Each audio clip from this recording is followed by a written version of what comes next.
All right, everybody, welcome to Coffee and Bibles podcast, episode 3. Can't believe it. It's been 3 weeks I've been doing this, just trying to chat with people. And so this has been really fun. We are at Coin Church with the guys from Eden and Clay. How's it going? My name is Thomas. Hey, this is Sam Flores. And they're using a Glad to be portafilter here.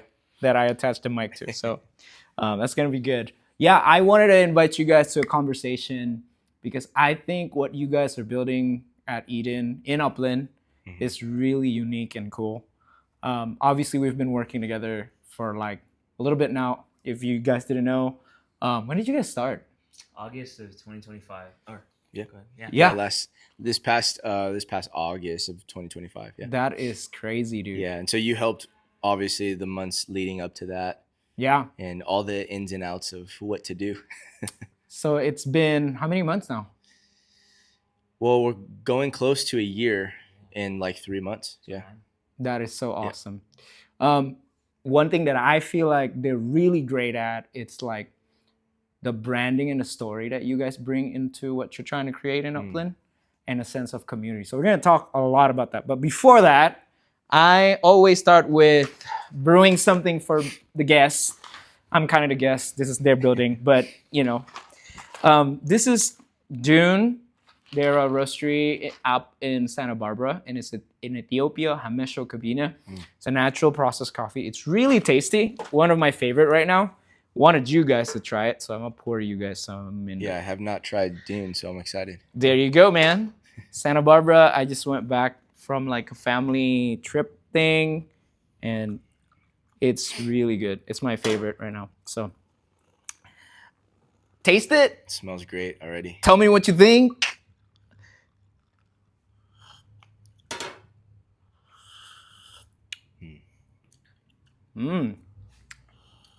Ooh. Bought this like a couple months ago. Still good. You're really good with the notes.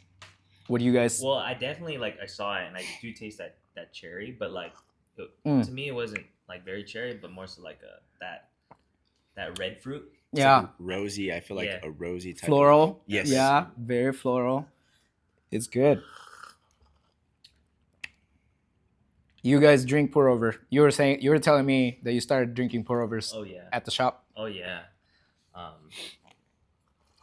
I actually enjoy it. I mean, I would say the process is actually probably the most enjoyable part. I'm so sick of the Americano right now. I think I drink it so much that it's been like just the power horse drink. Yeah. But it like lost its like just the enjoyment of drinking it, and so the pour over has been more enjoyable because it's like there's a step to it, and then I have to pour my own coffee, and then I feel like I have to drink it slow. Yeah, it's a ritual for me. Like when I wake up and then I just make my own coffee. Well, I don't do the whole pour over. Well, right now I just did it. Yeah. But at home, my wife will always be complaining, like, dude, where's my coffee? Yeah. So if I make one, it's not enough, right? So we have a machine that kind of look like a drip machine, but it does like sprinkle like a pour over a little bit. So it's a hybrid in between. Yeah. And I love it. It works. It's great. I can recommend it to you Please if you. recommend it. Yes. Because I would like to. Yeah. Because then my wife can get some coffee, and then I can get some. Yes. And then everybody's happy. But dude, kudos to you, just doing that. Sam, what's your favorite drink? Or like, what kind of coffee do you enjoy? Yeah. So my my go-to is the Americano. Yeah. It's so good. I mean, we're in Southern California, right? So it's not ever really. I mean, today's a perfect day for a nice hot coffee. Yes.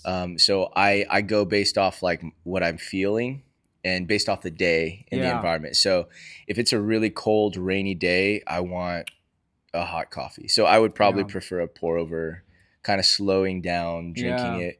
But on any given day in Southern California, Iced coffee in hand. Yeah, extra ice. Again, we've grown more in our knowledge of coffee and just the beauty of it, the art of it, and so it's hard for me not to judge, man. If I'm gonna be honest, I've shared. You're this like with those Tom. snobby coffee people now. Well, here's the thing, right? So we're pretty faith based, and we're pastors as well, and so the best way that I could describe it is the more you learn more about God, the more you got to be careful Here not we to be go. legalistic. Yeah. And the more you learn about coffee, you got to be careful not to be legalistic as Coffee well. Pharisees. Yeah, so I feel like I've become like a coffee snob. So if I go to a coffee shop, it's my confession, and I ask for an Americano and I don't get it in a 12 ounce, I'm like, oh, this isn't gonna be good. There you go. This isn't gonna be. It's gonna be watered down. It's not gonna be the right ratio, and so. But I'm I don't want to become that, to be honest. So it's an internal. No, fight. but you get it. There's I get it. intentionality behind it. There's a beauty behind it. There's an Yeah. art. There's a lot of intention, and so it does make it more beautiful to me, to be honest. So, Dude, we were just talking about your wife a couple weeks. So Come to on. this date, yeah, we're about 4 weeks out as Wow. we record this. How many yeah. girls do you have? So I got 3 daughters, and then we're having a boy, baby boy. It's on his way. That's amazing. Yeah. Fun fact, my daughter and his daughter are in the same class, in the Yes. same school. Yep. So Yeah. that's really cool. Yeah. That's so cool, man. Yeah, well, Dune, Santa Barbara. Great coffee. Thank you. Really delicious. Yeah, I wanted you guys to try some. Let's start here. You know, we were talking about the creative act a little bit, and I just believe a lot of things that I do, whether it is in pastoral ministry or even business or even just making coffee, it's a creative act. You know, and you guys dabble with that. You do a lot of design work and video. I love your stuff, man. Thank you. It's so aesthetically pleasing Yeah. and meaningful. That's the other way that I would describe it. But maybe we'll start there. Like, how do you guys see creativity, and how do you bring that into the kind of stuff that you do? I mean, the way I've always looked at things, there's always like packaging and branding, and then quality, the actual quality of what you're selling or delivering. And I feel like it's either you try to have one or the other. My biggest thing is like, I don't want to have a good product, but no one gets to find out or discover it or want to try it because of its lack of appeal. That's good. And I think it's like the inside matters more than the outside, of course. And I like to believe that the packaging and branding is what draws someone to like want to try something, but it's the quality that actually keeps them around, right? That's good. And so like I've always felt like, in my sense, that my gift of creativity is always going to be such a good compliment for someone who has a good product. Content.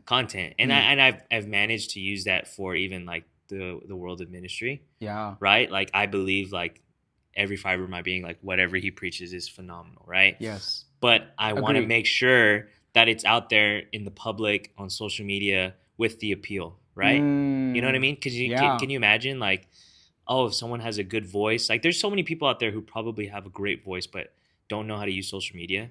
Yes. And so like they're just not being heard. Yeah. But there's so many people out there being heard who don't have a good voice. Yeah. They don't have substance. They don't have or good character, good content. But because they know the gift of social media or the gift of branding, they can be heard. Bro, that is so good. And so like, you know what's crazy? I feel that way for Pastor Mike too. I'm like, man, we're gonna get him in a podcast. Yeah, we're gonna get him in the podcast. But he needs to be on this conversation for sure. I mean, Sam can agree. Like every time we speak to him, or every time he just speaks, I'm wrecked, and I could tell that like God is speaking through him. And so I'm like, oh wow, I want everyone to hear this. And so that's how I feel about Eden and Clay and the coffee and just the business world. It's like, I believe we have a good product. I believe we have a good culture, and it's like I care about the look so that people can be drawn to it. Yeah, you know, there's a tension, right? Like there's a lot of people that kind of complain about this thing about like, oh, you know, now there are like so many shops that just try to lure you in and like it's a cool spot or whatever. It's all branding and marketing, but then they don't have a good product. I hear that all the time. And so they're like, oh, it's just hip now to open a shop. And so like you come in and then you, like you said, you ordered something and you're like, I don't know. You know, I felt like it was a bait and switch type of thing, you know, and it's true. Like sometimes for those people, I feel like you need to grow in your craft and kind of understanding like, this is what I'm proud of in serving or like, you know, providing for my community. Yeah. And there's the other side of it where Yeah. you're like, dude, I just had the best coffee experience in someone's living room or whatever. And this guy, he just loved his craft. But he doesn't know how to like communicate that or like tell his story, you know? Now, talk to me a little bit about Eden and Clay, because like it's a really interesting name. Even your space, it has so much intentionality. When I step into Eden and Clay, I feel like I get it. You know, like that's kind of feeling. Like as I'm drinking your cup and I'm sitting down under the tree or the fake tree that you have over there, I feel like I get this. Like, I get the color choices, the decor, the simplicity of all of it. Yes. But talk to me about the name, Yeah. Eden and Clay. What did you guys have in mind as you guys were like imagining this space? Yeah. So to go back to the creativity piece, I believe that every one of us are created to create, and so that is the design of intention of God in our lives. And so if we bear that image of God, if God is a creator, then we're going to create. So good. And so in any field that we're in, we want to be really intentional behind what we're creating, because it's a blank canvas. So for a coffee shop, we're really passionate about coffee. We just love coffee. But more importantly, I would say we really just love people. We love community. We love creating spaces for people to be able to sit down, relax, or have, you know, a meeting or a conversation. And the creativity behind the space, it matters a lot. How you feel when you walk into a room, you know, what's the culture? How are the baristas? How are they talking? How are they communicating? You know, what's the quote vibe when you walk in? And I just believe that every person has a unique ability to create something that wasn't there, but it's there in your mind. And so what Eden and Clay is it goes back to the story of creation, right? So Genesis chapter 1, right? And in chapter 2 of just being in the garden, and God basically gives a mandate to man to go and create. Wow. Go and flourish. Here's what I've given you. Here are the raw materials. Go build it. And so that has always been like the heart behind Eden. And then Clay is we're being formed. Yeah. Right? We're being formed every day. And I love coffee shops because that's where a lot of my formation has been around. Interesting. With like mentors and people and friends. And it's always been really over a cup of coffee. So I just love that. I love that environment and creating that space. So that's kind of the heart behind it. And then, you know, I think values are important. Yeah. So Clay, it's an acronym to our values. Oh, no way. You know, what is it? So you mentioned craft. I don't know this. The C is craft. Okay. So we're going to care about our craft. Yeah. We want to keep getting better in it too. Yeah. You know, again, I don't want to walk in and be like, man, again, I don't want to be snobby, but I can do it in a loving way. Yes. But it's like, hey, this dial is amazing. Like, thank you for caring about the craft. Yeah.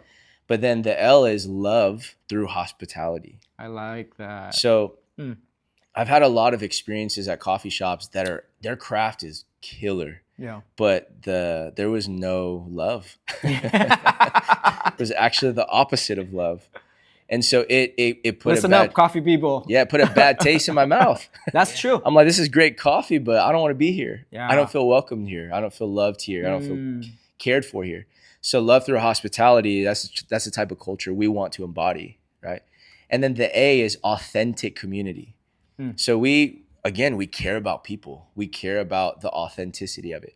Even so much so that the space becomes a reflection of just simplicity. Yeah. Right. We just want to be authentic with who we are. And, the creative mind behind that, and everything is going to have intention, but we're going to be real about it. Yeah. We don't want to be fake. I feel that from your social media.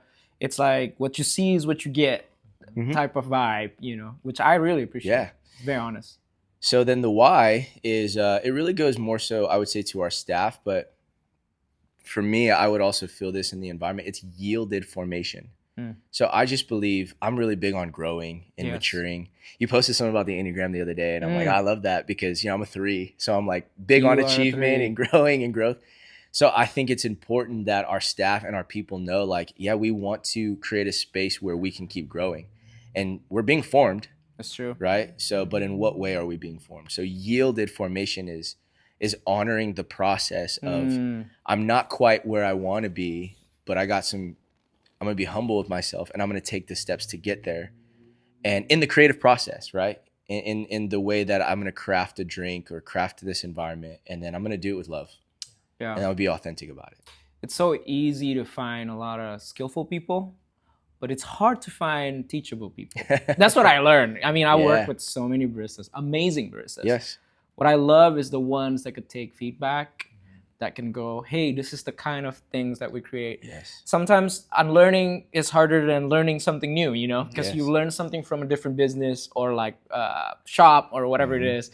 And we naturally bring that into this new thing that we're trying to do. And so I try to help business owners or people who are trying to train their team to go, hey, you need to find people who are willing to unlearn in order for you to learn new things. Sure. Like, this is how we do it at Local or Eden or whatever. Yeah, and to be honest, man, you've been really helpful in that process of just being able to understand the mind of a barista. Yeah. And hey, this is what to look for. This is the type of questions to ask when you're hiring. This is the heart behind, you know, what do you guys want to be known for? You know, like, so you really helped us with like the big picture. And then we had to do the work of like finding an answer for it. So yeah, I mean, that was I didn't realize, because, you know, there's a difference between loving coffee and then getting in the coffee world. Oh, yes. Big difference, you know, to just going and enjoying a cup of, you know, coffee, then to learning the ins and outs of it, and then the business side of it. Yeah. You know, I heard someone say, you might have even told me this, I don't know, but it's like a lot of people want to be a coffee owner, but if you love the coffee so much to where you're not willing to make money, then there's a danger with that. Then for me, it's like, well, then don't be a business owner. Yeah, the business side is different, man. But that's not to say don't have the craft, don't have the intentionality, but hey, like, we also have to figure out how to pay the staff and to pay for the space. And so it goes beyond, we have to be willing to like think outside of the box. So in other words, there's just two different types of coffee people. There's the business people that they love coffee, but they're willing to, you know, figure things out and stretch their mind. And then there's just like, I just like just coffee. Yeah. And that's okay. You could be either or, but I think there's a space for both. There's a space for both. I'm just saying, you help me a lot. If those two people team up, yes, that's going to be a great space. Absolutely. Yeah. 100%. Yeah. So I'm grateful, super grateful for your involvement in all of that. Thanks, man. Yeah. It's been a joy walking with you guys and seeing you guys succeed. It's like, it's awesome. Yes. So how many months has it been? 9. Yeah, okay. 9. Give me, what is the hardest thing that you found in building Eden and Clay, and what is the greatest joy? 9 months in. Hardest just for thing. Everybody who's trying to build a coffee shop. Well, I think that you need to maintain your conviction of like, again, the love of coffee. But for a moment, you have to also then really learn how to be a business owner. Okay. And is this the hardest thing part? Yeah, I would say the hard part for me was to navigate the tension between my love for like the coffee, but also, hey, we got to figure out culture now. Yeah. We got to figure out people. We got to figure out how to hire the right people. Systems. Yeah. Man, that was a big pain for us because we got slammed in the first couple of months. You did. Man. You know, so I'm grateful for that because it forced us to learn really quick. So Patrick, one of our partners, he had said something like, what did he say? It's better to start a business and be busy like this. Yeah. I forget how he said. Do you remember what he said? Yeah. Well, Patrick was basically saying like, this is a good problem.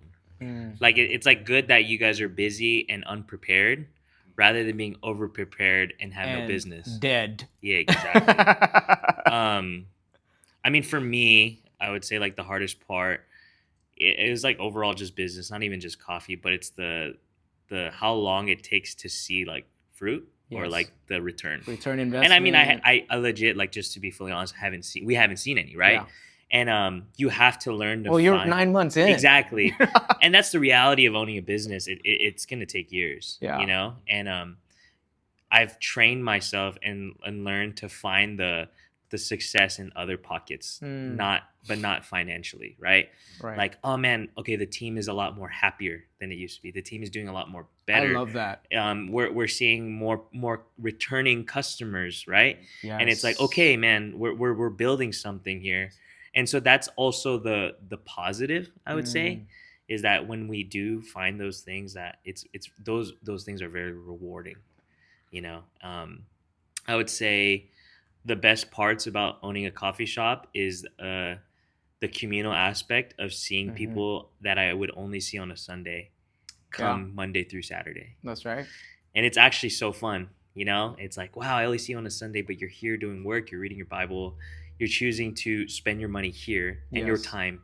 And so grateful to see that people like just pitch in and just contribute. Yeah. So good, man. Yeah. I am rooting for you guys. It's been a joy. I can see how much growth you guys have from the bags of coffee that you order from the roastery. We're like, whoa, we're keeping up with Eden right here for sure. But no, it's so cool. I love championing other coffee entrepreneurs and just people in the community. And I think you're creating a beautiful space. Yeah. Thanks, now, let's go back to creativity, intentionality, and branding a little bit. What I love to do in the podcast is like give like real practical helpful things for those who are like trying to figure out doing the same thing, or maybe building a coffee craft, or maybe you're in a different creative industry, but like you're thinking through like, oh yeah, how do you tell your story and this and that. So maybe, do you guys have any framework or like even just thoughts about like, where do I start if, let's say, I have a good product, or like I know that I am good at this, and if only people know, right? Where would I start, and how would you guys frame it? Well, I would say you need a Thomas. You need a Thomas. We all do need a Thomas. Thomas is he's the creative mind. He's also the social media heart, the creative social media mind behind it. So if you're not on the day and age we're living in, if I can get as practical as possible on marketing, go for it. You need to be on social media. You need to be posting your content. And there's a lot of different ways to do it. We would joke and be like, man, I guess people want silly skits right now on Instagram. And then Thomas came up with a silly skit and it got like 1 million views or something. I know, you're like, what? But that's good, so cool, because now that gets out to 1 million people, and now we have people that are coming to our shop saying, oh, I saw you guys on social media, and they're like hours away. Wow. You know, or like a different country. I remember someone was like, oh yeah, I saw you guys on social media and I wanted to go, you know, I was in here in Upland, I wanted to check you guys out. So I'm like, wild, what in the world? That is crazy. But that's the power of social media. And I would say if you don't have someone on that team, then I would find a budget for it. Yeah. Or maybe find a barista that is really like loves social media, and maybe pay him a little bit more. Yeah. Or that's a great idea. Add them on the team in some way and just say, hey, can you be posting, you know, X amount of times per week? Or if you're the owner, then you got to figure out how to do it, because that is a part of it. No one tells you that, but you need to market via social media. TikTok, absolutely, Instagram. I would just kind of stay on those two for now, right? Yeah. But in the very beginning, the reason why we blew up like we did, at least in our, you know, definition of blowing up, is we had, you know, a pop-up for our community. Nice. And someone in that space posted it on TikTok. No way. And so before we even opened, people started to show up. You know, we're in the training. We had like 3 days to train, and people were coming in and they're like, hey, I saw you guys on TikTok. I'm like, well, how did you hear about us? And everyone, it was TikTok. And that TikTok just kept getting bigger and bigger and bigger. And then people would come in. And the cool thing is they were doing the marketing for us. Yeah. But we had created the aesthetic, and they liked the aesthetic. You know, I think that a part of the creative process is to be unique. Again, that's the authentic part. Yeah. And so I just like put that in Tom's hands, and I'm like, let's run with it. Yeah. And again, man, I mean, it's so important. Dude, you guys have been so helpful for me, even going online. Like I had so much like what is it called? Imposter syndrome. Like I'm like, dude, what do I have to offer? You know? But like conversations with you guys have helped me kind of framed it. Yeah. Like, hey, I like that. Yeah. Like you can have a good product, but Yeah. if you don't know how to put it in front of people, Yeah. Authentically, of course, Yeah. like then people can't find you. Yeah. That's your line. No, to for me. sure. I mean, if I could add to, if for someone out there who's like struggling to find and Yeah, create give that me brand, give me the Thomas framework, bro. something I've had to learn and come to terms with is one, there's nothing new under the sun. Mm. So like if you're gonna build something or start something, don't feel like it has to be the most original thing, because it's almost impossible to do that, right? And so like I've always learned, even through like my craft, it's like I mimic enough till it becomes my own. Oh wow. And That's so like good. it's not stealing, but Yeah. it's more so like I love this person's theme and aesthetic, so I'm gonna mimic it. I'm gonna get my creative juices. So it's like I like this coffee shop and this coffee shop and this coffee shop, so I'm gonna take this from there, this from there, this from there, and make it into my own. You know what I mean? That's And a helpful beginning. Yeah, 100%. So like anything I do, whether it's creating a video or if it's like I need to create a brand, I'm gonna research as many brands of that niche as possible. So at the beginning of Eating Clay, I was looking up like 20 coffee shops a day, just their IG, Dude, and I was like, I like this one. This is not what I'm going for. love it. And then until it niches down, because like I didn't invent white walls and fake trees. You know what I mean? Yeah. But other coffee shops have done that before. But I'm like, this is what I like. I don't like that. I like that this coffee shop had this couch and brown tones, but not this couch with this tones. And so once I started to figure that out, then I started to figure out what I liked in my taste.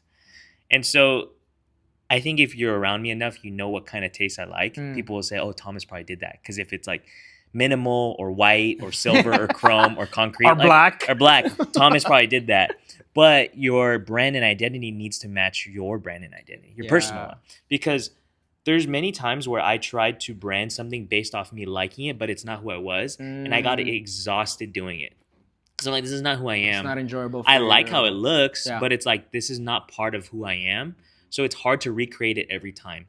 But I truly like to live like this minimal, clean, aesthetic lifestyle. So when I create that brand, whether it's here at church or it's in the coffee shop, it's so easy. It's Because in you. It just me. comes out. It comes out. Yeah. So when people ask me, oh, Thomas, should we run this graphic or this graphic? Or should we create this cup or use this cup? I'm like, it's like second nature. That's what I like.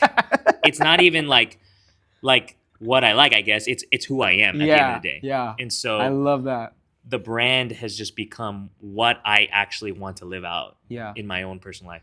And to be honest, just as my confession, I'm already sick of what the space looks like. But the truth is, because it's supposed to mimic our personality, and our personality is always growing and changing. It's true. My taste is always growing and changing.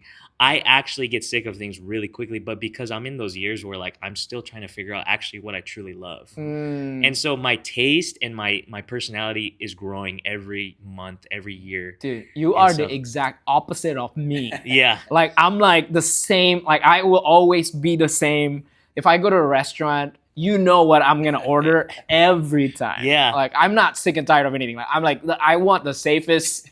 Yeah. Like choice. I remember I thought there was something like, oh, I'm gonna love this forever. And like a month later, I'm like, I'm sick. Why did I do that? That's cringy. Why did I do that? Why did I make that? That was so bad.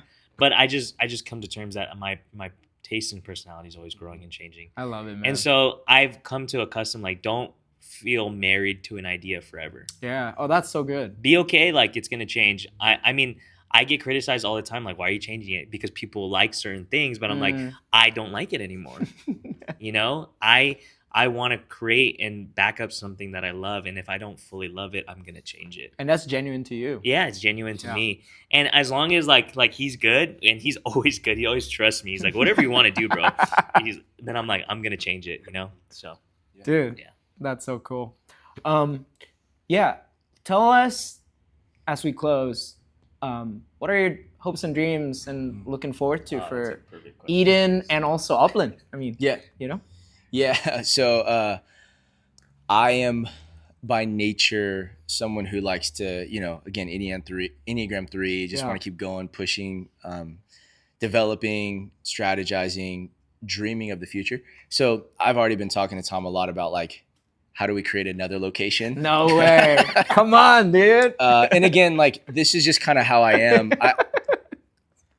I read a book, and oh man, I'll tell it to you later so you can put it in there. Oh yeah, because I don't remember what it's called, but it helped me a lot because I have a good friend who's a business owner, pretty successful in terms of like a business. You know, he's doing well. He's taking care of his family. And anyway, I was like, when we first started the shop, gosh, we were so busy, and I was working like every day, you know. But then I have the family, all this stuff, like rhythm of life.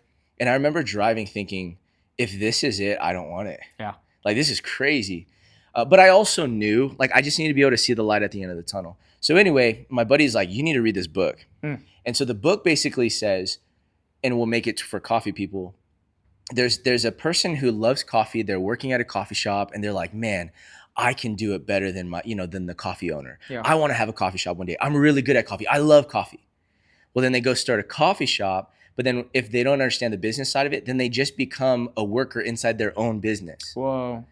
And the point of the book is that as a business owner, you need to keep growing.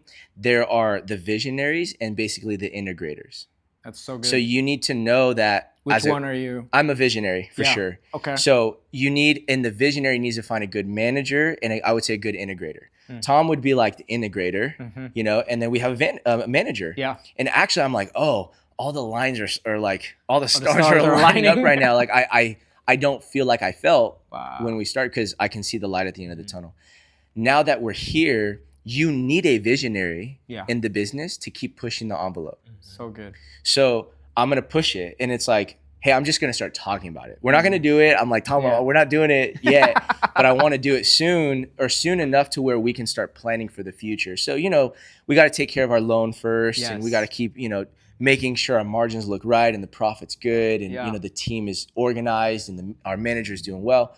But yeah, I mean, we live in this area, so I want to eventually come into like Chino. Come on. I mean, we love Chino. This is like my heart is in Chino. We all live here. We all live here.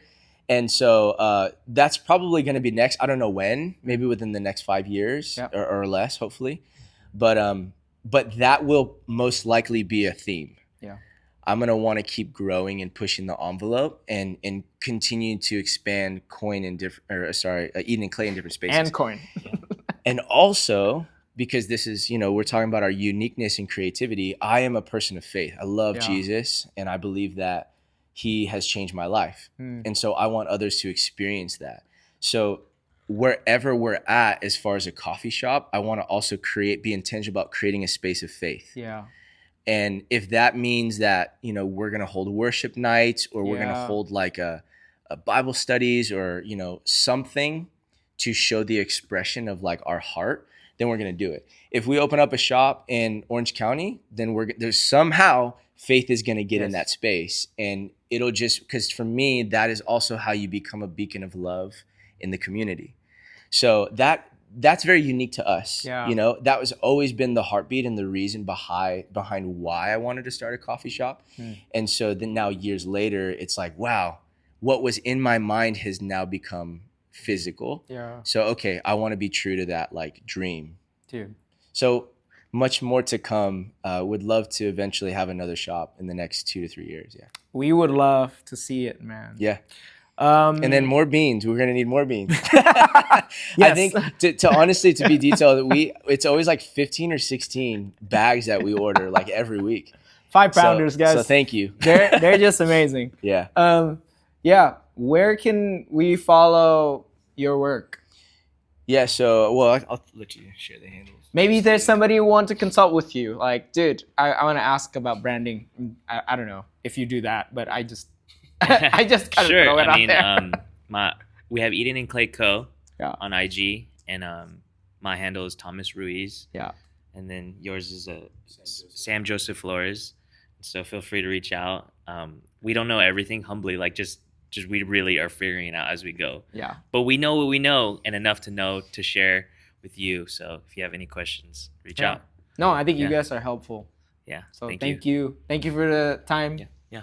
Anything else you want to say, bro? Yeah, I would add this last thing, please. If you are considering starting a coffee shop in any capacity, even if it's something super small, just to start creating your brand and your heart behind it, you got to go Christian. And I'm not saying that just because like no, but seriously, like Christian has a great mind of intention behind like the integrating part.